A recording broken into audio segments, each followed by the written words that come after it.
Welcome to all of you to this special episode from Center for India West Asia Dialogue.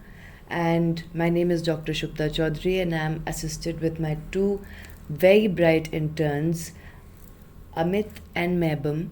Today we are at a very crucial juncture. It is a very painful and historically dehumanizing juncture where we are talking about a genocide which is happening in front of our eyes.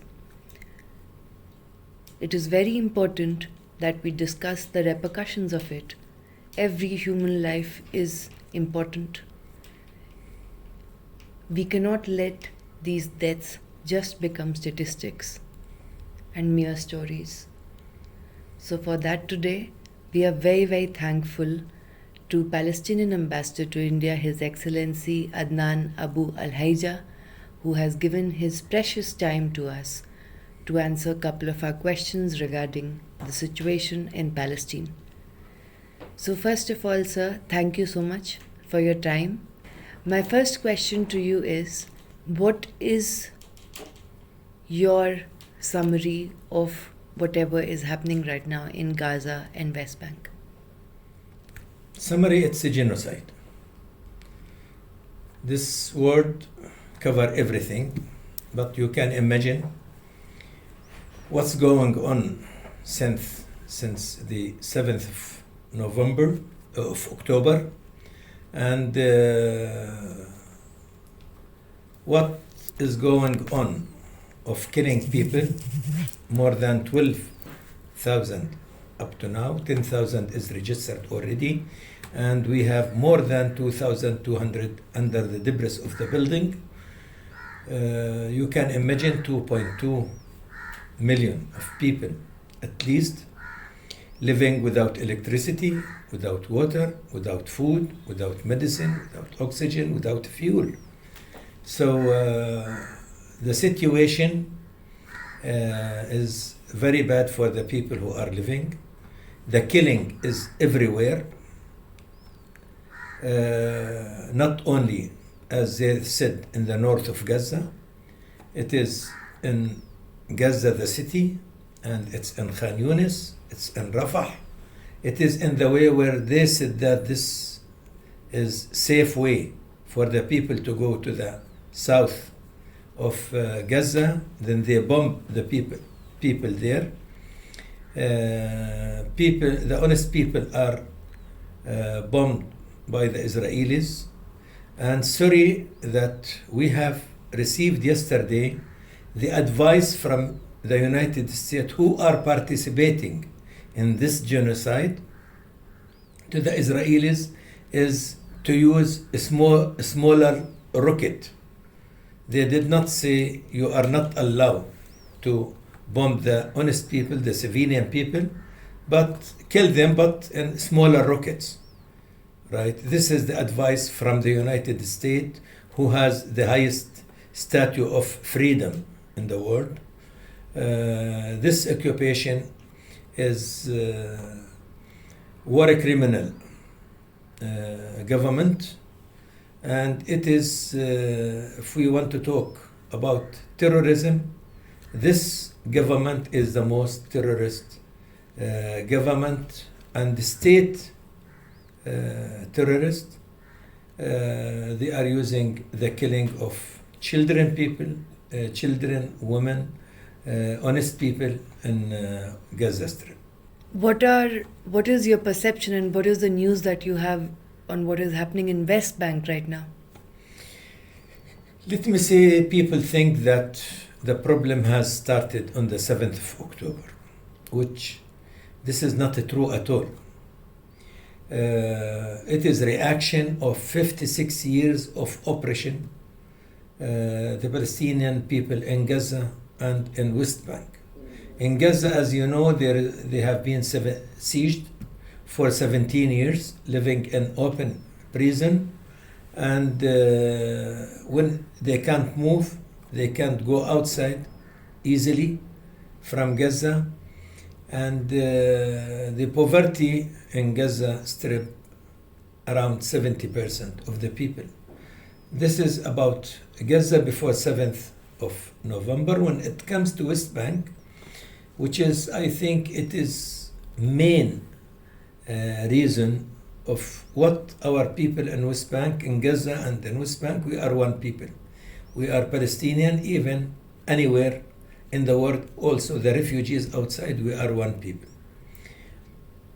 Since this government, extreme government has been formed in last December, and from the beginning of this year, this government has killed 260 people in West Bank before 7th of November.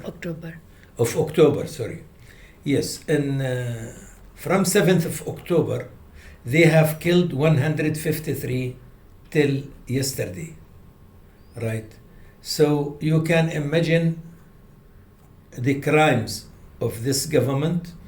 Not only that, when it comes, they are attacking homes every night and jailing people. Settlers are going everywhere, attacking Palestinian people, burning their homes, burning their cars, destroying their cars, uprooting their olive trees. Yeah. And Al-Aqsa is very sensitive. Yeah. A place for Muslims. It's the first Qibla, and they are dividing Al-Aqsa in time between Palestinian and the Jewish, so defended by the occupation soldiers. Every day from 7th till 11 or 11:30, Palestinians are not allowed to go to West Bank, to go to Al-Aqsa. Those soldiers attack the Palestinians if they say Allahu Akbar in front of those settlers. So also from 7th of October, Ben Ghafir armed 24,000 of his settlers in West Bank. You can add this number to the armed people, settlers who were killing Palestinian before 7th of October. And you know, the area of West Bank is divided in 3 zones: A, B, and C. A is the cities, and you have been to Palestine. Yeah. B is the towns, and in between, about 61% of the area of West Bank are 100% controlled by the Israelis. None of the Palestinians can plant or cultivate his land without the permission of the Israelis. That wall has taken very big portion of West Bank. Also, if you build a room, as an example, because your family became bigger and you need a room, they don't give you permission to build a room in your home, right? And if you did it without that permission, they leave you to build it. They don't come from the beginning until you are not allowed to build, right? They leave you to build that room. Then they come and give you military order, because it's military law in that area, to demolish what you have built, right? If you don't do, they bring the bulldozer. Or if it's big building you build in your home, in your land, they might bring explosive and explode it. And you have to pay very high fees for the bulldozer or this explosive, right? So this is the situation in West Bank, and it was main reason of what has happened in the 7th of October. Sir, can you please tell our viewers about the restriction of freedom of movement that Palestinians face, about the ID system that Israel gives? So, for example, if someone from West Bank wants to go to Jerusalem, they cannot. So, what are the restrictions on the freedom of movement, or even to go to Al-Aqsa or wherever they want to go to meet their families? They are not allowed to go. This is going on before 7th of October. So, could you please explain our viewers about this kind of ID permit that they have started? First of all, this occupation consider East Jerusalem part of Israel. Right? Since 1967, they took that decision, which is the international community and the international organizations are not recognized that. All this, including the United States, forget Mr.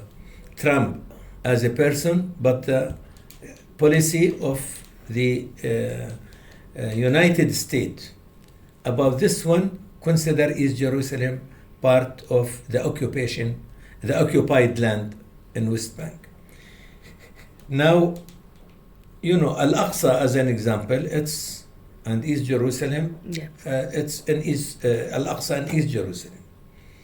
And normally people would like to pray in Al-Aqsa because for Muslims, one pray in Al-Aqsa equal to 500 pray at your home.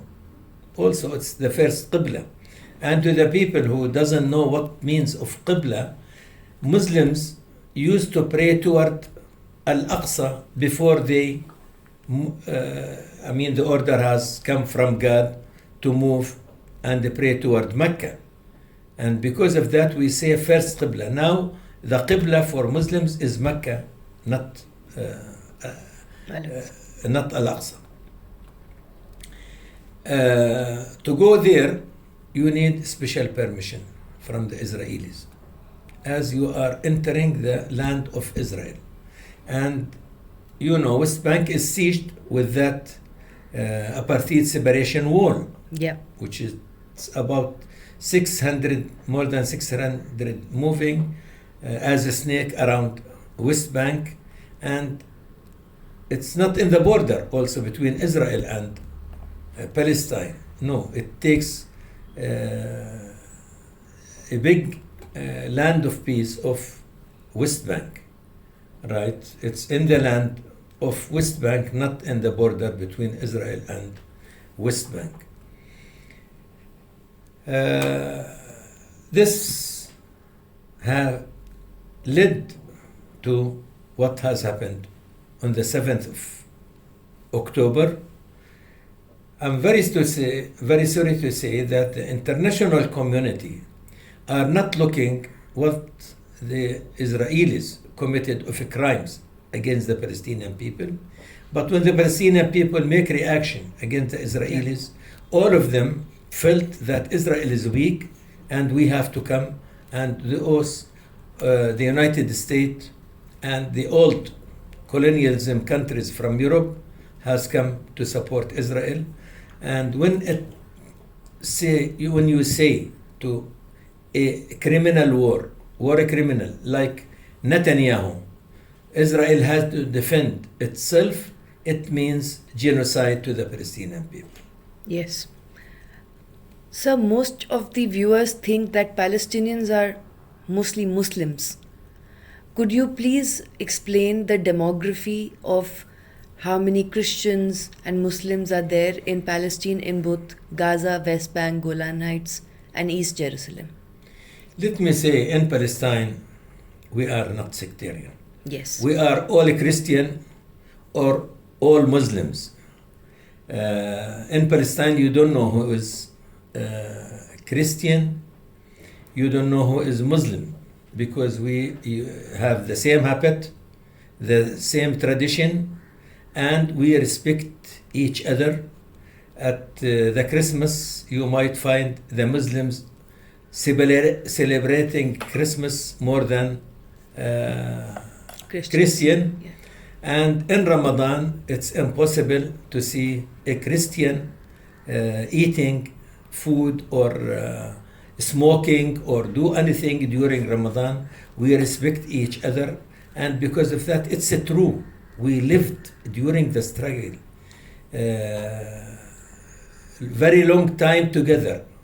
We know that he is a Christian after he became martyrs, and we take him to the Christian cemetery, right? Before that, we don't know that he is a Christian, because always we don't like for that. Anyway, percent of the Christian is about 16%, right? And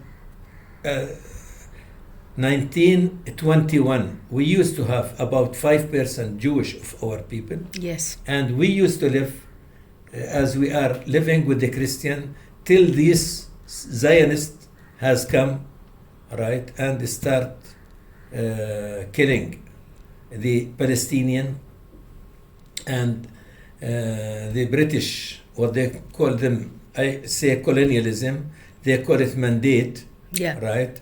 It is one of the worst colonialism, because they brought all those immigrators. Most of them were young, military trained before they come to Palestine, armed by the British. Colonialism, I won't say again, mandate, right? Till 1945, they became 35%, from 5% to till 35% of the Palestinian population. As I mentioned also, most of them are young, and they have their own kibbutz, right, which is their farm, or these towns. For them, they were free to have military training there, while the Palestinians were not allowed to have a big knife, not a gun, and bullets, and so to defend themselves. And because of that, in 1948, the British also give them their weapon before they leave. Because of that, they occupied 78% of historical Palestine. Yes. Sir, what do you think is the future forward right now?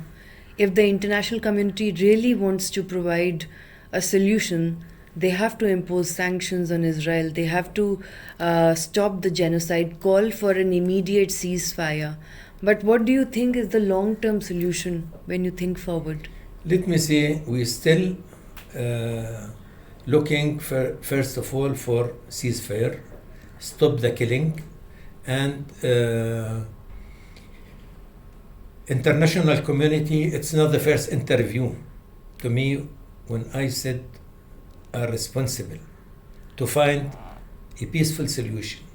In 2021, I had many interviews, and I said that. And I said, if the international community did not make a real pressure at this extreme government, it won't be the last war.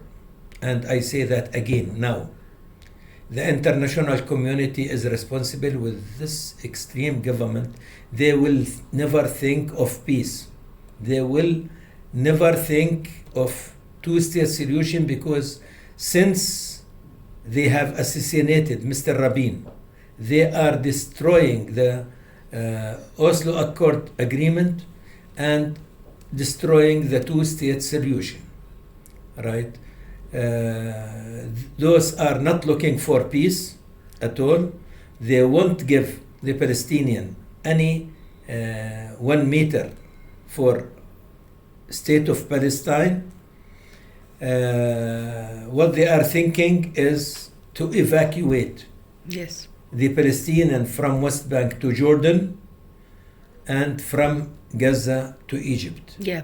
This is their plan, and Yes. we are warning the international community that this is the plan of. Now, if they did not make real pressure at this apartheid regime, at this extreme war criminal regime, this government will never thought of peace, and this won't be the last war. The next war much be worse than this war.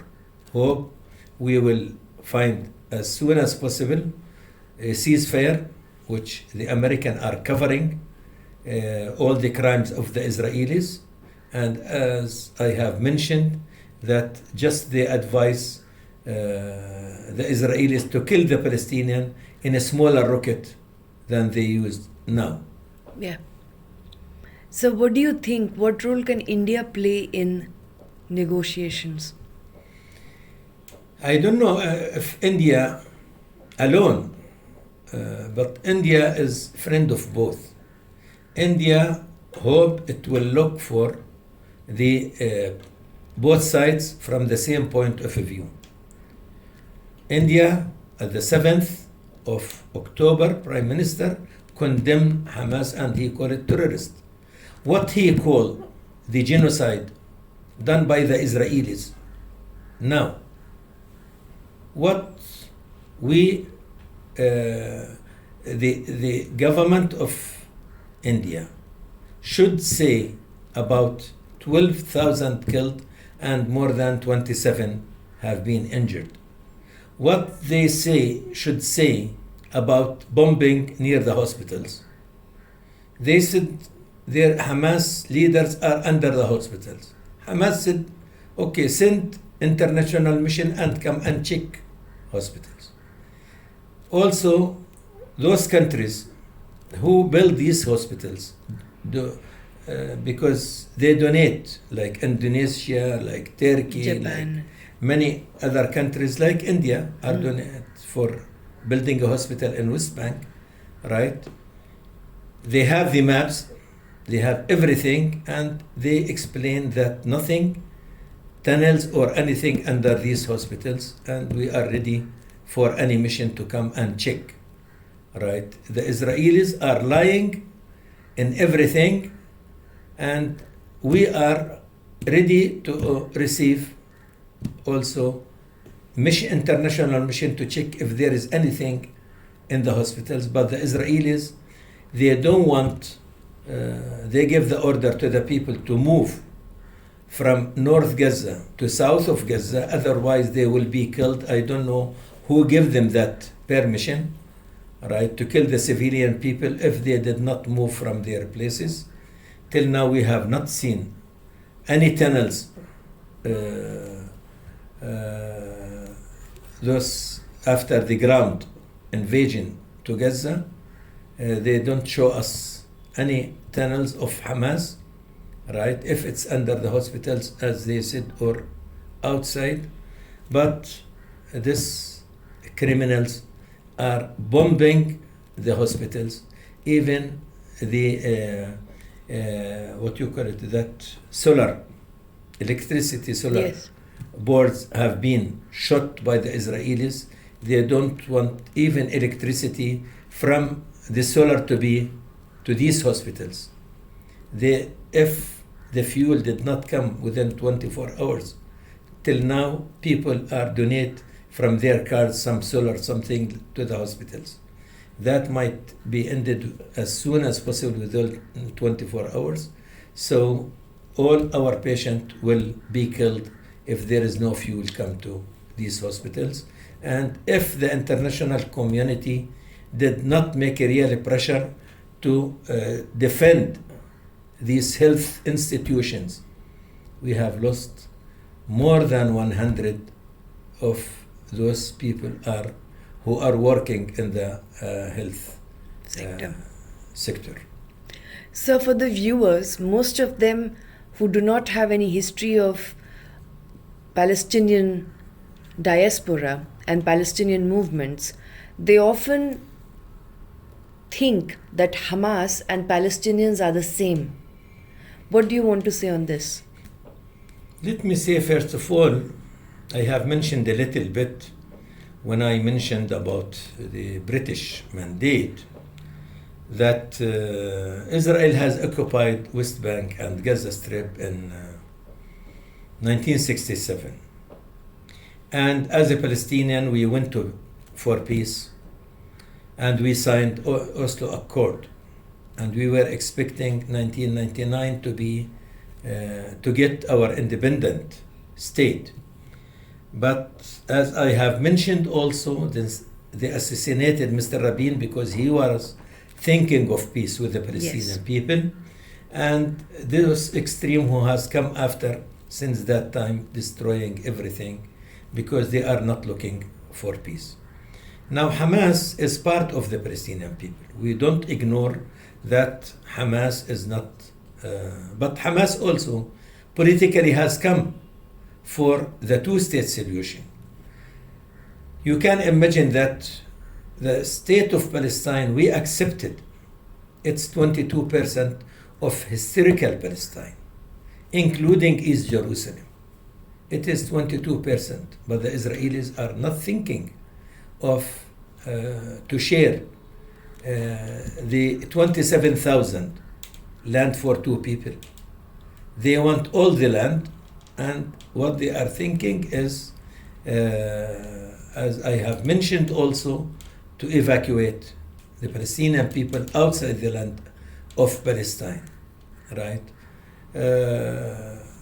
I say to those people to try at least to search about, because in this interview we can't talk about the explain, let me say, the Palestinian diaspora, Yeah. right, and catastrophe. They should at least, after that killing and after that bloodshed, to search what is the Palestinian problem, Yeah. right? And I'm sure all of them, India was always leading the world to support the Palestinian cause. Yes. Hope we will see something of that is going on, and to be mediator for both of them, especially since the Mahatma Gandhi knew what is the Palestinian problem. Yes. Thank you so much, Palestinian Ambassador. Thank you so much for your time and patience. And it must be really difficult for you to sit here and explain your side of the story. Interviews are considered to be formal ways of discussing, but there's nothing formal in a genocide. So it is a very difficult time for you, for those of us who have solidarity with Palestine. And we hope that through institutional mechanisms and through peace-building measures and international intervention, not a single life is lost. Because this is what we owe to the future. And this is very important, that we respect the dignity of every human life, irrespective of what skin color, race, or ethnicity they come from. Shukran. Thank you. Thank you very much. Thank you. Thank you.